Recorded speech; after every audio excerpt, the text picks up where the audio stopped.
നിങ്ങൾക്കായി അവതരിപ്പിച്ചത്. എല്ലാ ആഭരണങ്ങളും ഇപ്പോൾ പണിക്കൂലിയില്ലാതെ വാങ്ങാം. അൽ മുഗ്ദാദർ ജുവലേഴ്സ്.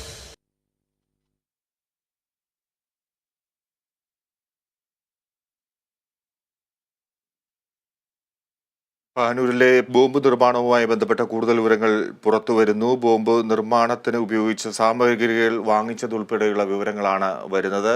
അമൽ, എന്തൊക്കെയാണ് ഇപ്പോൾ ഈ ബോംബ് നിർമ്മാണവുമായി ബന്ധപ്പെട്ട പുറത്തുവരുന്ന വാർത്തകൾ എന്തൊക്കെയാണ്?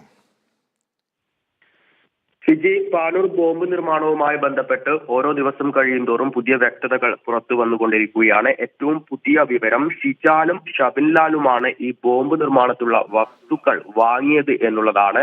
ആദ്യഘട്ടം മുതൽ ഡിവൈഎഫ്ഐയും സിപിഐയും പറഞ്ഞുകൊണ്ടിരുന്നത് ഡിവൈഎഫ്ഐ പ്രവർത്തകർക്ക് ഇതുമായി ബന്ധമില്ല, അവർ സന്നദ്ധ പ്രവർത്തനത്തിൽ ഏർപ്പെട്ടതായിരുന്നു എന്ന കാര്യങ്ങളൊക്കെ തന്നെയായിരുന്നു.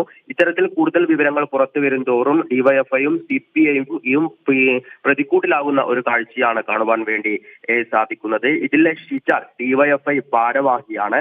ഒപ്പം തന്നെ ബോംബിനുള്ള സ്റ്റീൽ പാത്രങ്ങൾ വാങ്ങിയത് കല്ലിക്കണ്ടിയിൽ നിന്നുമാണെന്നും അന്വേഷണ സംഘം നിലവിൽ കണ്ടെത്തിയിരുന്നു. കഴിഞ്ഞ ദിവസം ഈ ഒരു കേസിലെ 6-7 പ്രതികളുടെ റിമാൻഡ് റിപ്പോർട്ട് പുറത്തു വന്നിരുന്നു. ഈ റിമാൻഡ് റിപ്പോർട്ടിലും സൂചിപ്പിക്കുന്നത് ഈ സംഭവത്തിന് രാഷ്ട്രീയപരമായ ബന്ധമുണ്ട് എന്നായിരുന്നു.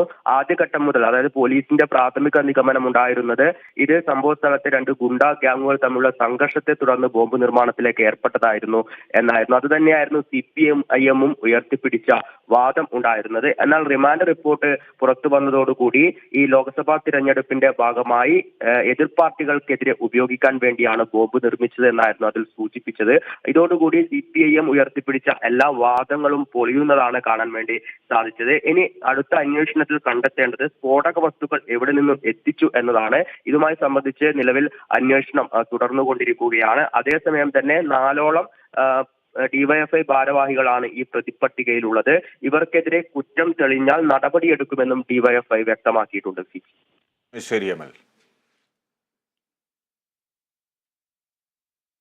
ഇടുക്കി മാങ്കുളത്തു നിന്നും അടിമാലിയിലേക്ക് എത്തുന്നതിനുള്ള ദൂരം കുറഞ്ഞ റോഡിന്റെ ഭാഗമായ കൊരങ്ങാട്ടി പ്ലാമല റോഡിന്റെ അറ്റകുറ്റപ്പണികളിൽ അശാസ്ത്രീയതയെന്ന ആക്ഷേപം. ഉറപ്പില്ലാത്ത മണ്ണിന് മുകളിൽ മെറ്റൽ നിരത്തി ടാറിംഗ് നടത്തിയതാണ് ആക്ഷേപങ്ങൾക്ക് ഇടവരുത്തിയിട്ടുള്ളത്.